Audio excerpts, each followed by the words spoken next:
Today, the Supreme Court ruled in the Shelby County, Alabama versus Holder case.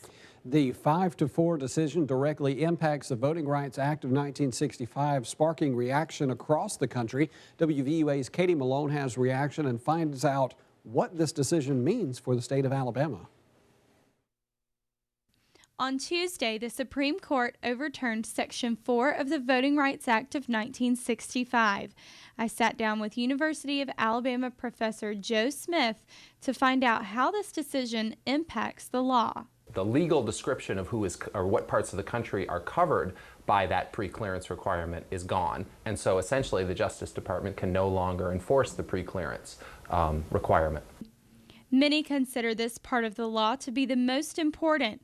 The act passed 48 years ago was meant to prevent voter discrimination, and while some think that the legislation is outdated, others fear that this ruling could turn back time. Despite our disappointment in today's decision, we believe that Congress can and should respond, and that while we have made progress, we still have a long way to go, and we are in this fight until all voters in this country can vote on an equal basis.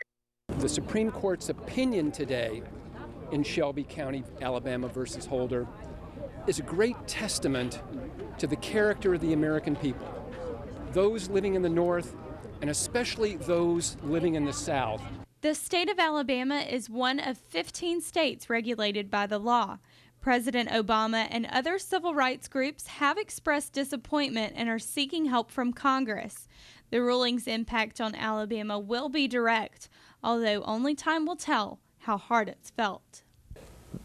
We've had all this progress under the Voting Rights Act regime, and now it'll be interesting to see whether that progress is reversed if this decision stands.